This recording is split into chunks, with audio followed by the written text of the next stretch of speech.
عقیقہ کا سب سے بہترین ٹائم 7ویں دن ہے۔ اگر 7ویں دن آپ کسی وجہ سے نہیں کر پائے تو اس کے بعد آپ کبھی بھی کر سکتے ہیں، جب بھی آپ کے پاس طاقت تو آپ کر دیں۔ کوشش یہ کیجیے کہ ایز سون ایز پاسبل، جتنی جلدی ممکن ہو کر لیجیے۔ اگر کسی وجہ سے نہیں کر پائے، بچہ 10 سال کا ہو گیا، 20 سال کا ہو گیا، کبھی بھی آپ اس کا عقیقہ کر سکتے ہیں۔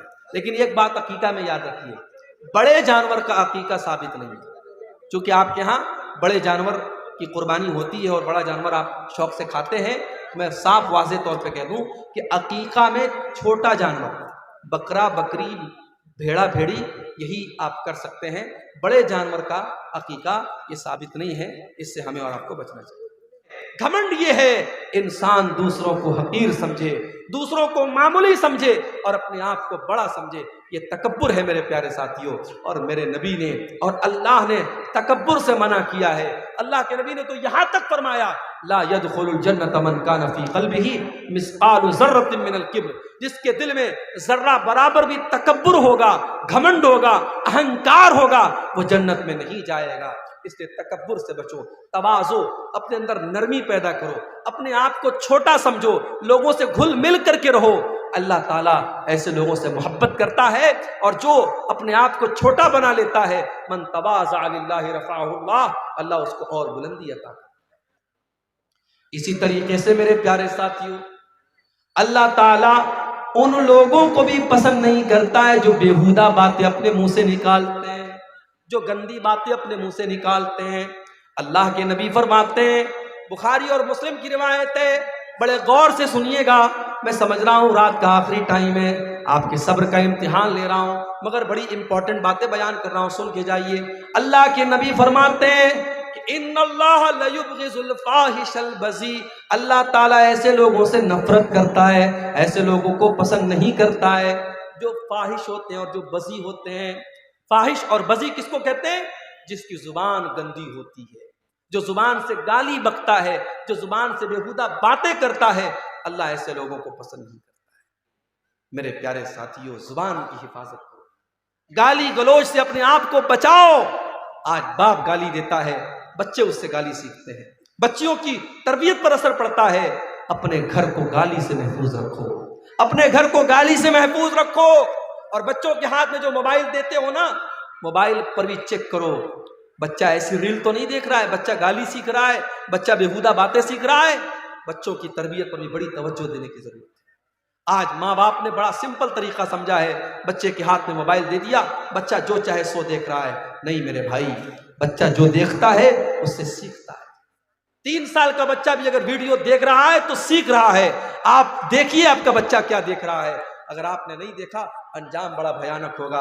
عربی کا ایک شاعر کہتا ہے لیس الیتیم من انتہا ابواہ من ہم الحیات وخلفاہ ذلیلا، یتیم وہ نہیں ہے جس کے ماں باپ اسے دنیا میں چھوڑ کے چلے جائیں۔ ان الیتیم هو الذی تلقى له امن تخلت او ابا مشغولا، ارے یتیم تو وہ ہے، یتیم تو وہ ہے، اناتھ تو وہ ہے، ماں تو اس کے پاس موجود ہے مگر ماں کے پاس اپنے بچے کی دیکھ بھال کے لیے ٹائم نہیں ہے، باپ تو اس کے گھر میں موجود ہے مگر باپ کے پاس اپنے بچوں کے لیے فرصت نہیں ہے۔ میں تو خود ایک مدرسے میں ٹیچر ہوں، کبھی کبھی ایسے بھی پیرنٹس آتے ہیں، ایسے بھی ماں باپ آتے ہیں، بچہ کون سی کلاس میں پڑھتا ہے باپ کو یہ بھی نہیں پتا، بچہ کون سی کلاس میں پڑھتا ہے ماں کو یہ بھی نہیں پتا۔ اتنے بے خبر مت بنو میرے بھائی، اتنا پیسہ کمانے کے پیچھے اندھے مت بنو کہ آپ کو یہ محسوس ہی نہ ہو کہ آپ کا بچہ کہاں جا رہا ہے۔ اللہ تبارک و تعالیٰ کو ایسے لوگ بھی پسند نہیں ہیں جو بیہودہ باتیں اور گندی باتیں منہ سے نکالتے ہیں۔ ایک اور حدیث سن لیجیے، اس کے بعد ہم سوالات کو دیکھیں گے۔ اللہ کے پیارے نبی فرماتے ہیں ابغض الناس عند اللہ ثلاثہ، 3 لوگ اللہ تعالیٰ کو بہت زیادہ ناپسند ہیں، 3 لوگوں سے اللہ تعالیٰ نفرت کرتا ہے۔ نمبر 1 ملحد فی الحرم، جو حرم کے اندر، اللہ کے گھر کے اندر، خانہ کعبہ کے اندر یا مدینہ منورہ کے اندر اللہ کی نافرمانی کرے۔ شراب پینا بہت غلط کام ہے، لیکن کوئی مکہ مدینہ میں جا کے شراب پینا، چوری کرنا بہت غلط کام ہے، لیکن کوئی مکہ مدینہ میں جا کے حرم کے اندر جا کے چوری کرے تو یہ اور بڑا گناہ ہے۔ اس لیے جو عمرہ کرنے جائیں، میں سمجھاتا ہوئی ہوں اپنے بھائیوں، عمرہ کرنے آپ گئے، بھیڑ لگی ہوئی ہے طواف کے دوران.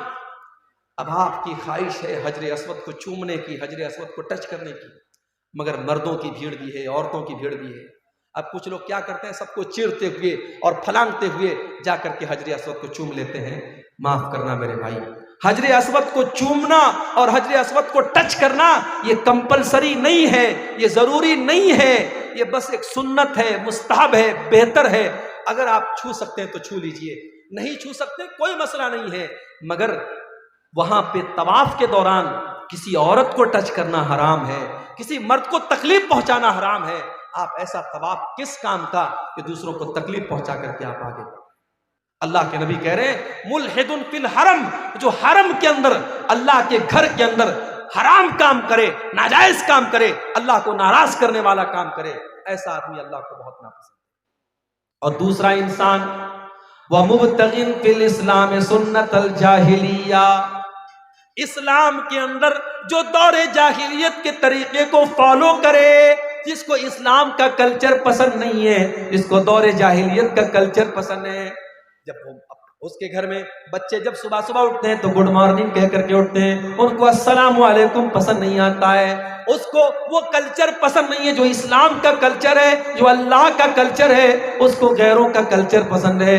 جو انسان اسلام کے اندر بدعت کرتا ہے, اسلام کے اندر نیا نیا کام نکالتا ہے, اسلام کے اندر دور جاہلیت کا طریقہ نکالتا ہے, اللہ کے نبی فرماتے ہیں اللہ تعالیٰ کو ایسا انسان بہت زیادہ ناپسند ہے. اسی طریقے سے ایک اور انسان اللہ کے نبی فرماتے ہیں اللہ تعالیٰ کو بہت ناپسند ہے. وَمُطَّلِبُ دَمَ امْرِئٍ مُسْلِمٍ, کسی مسلمان کا خون بہانے والا, بے قصور انسان کا خون بہانے والا اور اس کے خون کا مطالبہ کرنے والا, ناجائز طریقے سے کسی مسلمان کا خون بہانے والا, وہ بھی اللہ تعالیٰ کو بہت زیادہ ناپسند ہے.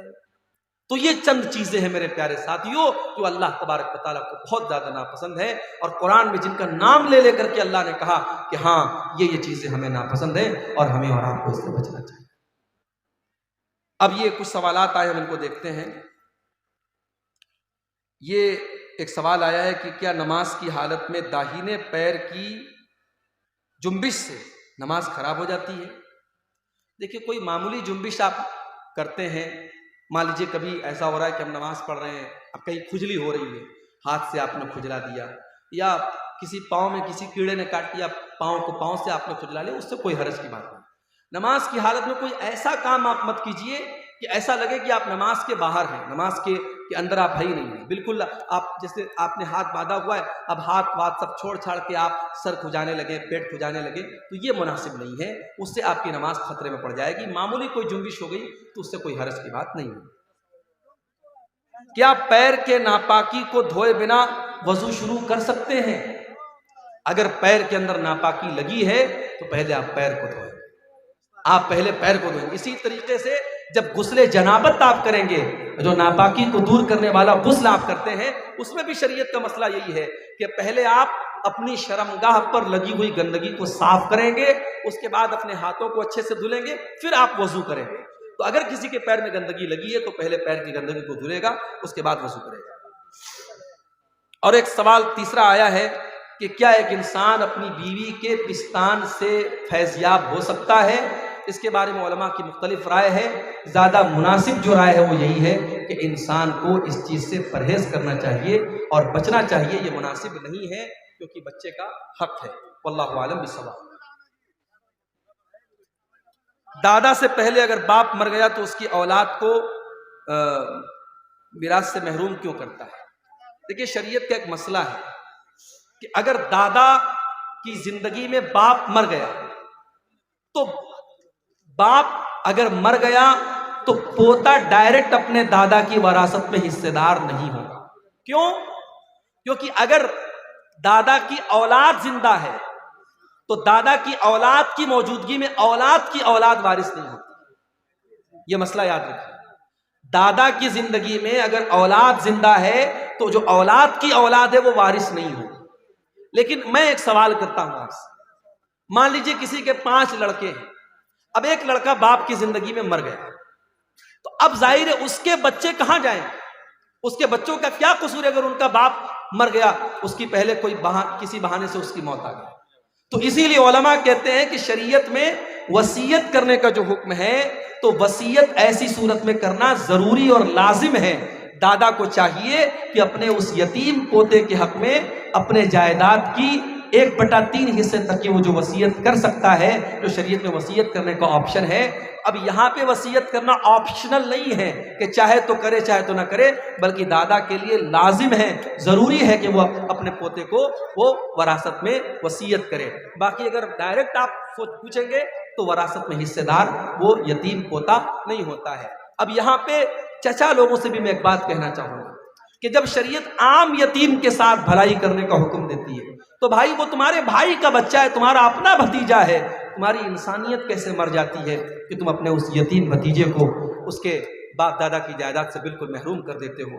آج بڑے افسوس کے ساتھ کہنا پڑتا ہے کہ شریعت کے اس مسئلے کا بڑا مس یوز کیا جاتا ہے، اور جہاں باپ کی زندگی میں کسی بیٹے کا انتقال ہو جاتا ہے تو اس کے بچوں کو پوری جائیداد سے لوگ بے دخل کر دیتے ہیں، اور لوگ یہ نہیں سوچتے ہیں کہ یہ کتنا بڑا ظلم ہم کر رہے ہیں اور اس بچے کو ہم جیتے جی اس کے حق سے محروم کر رہے ہیں۔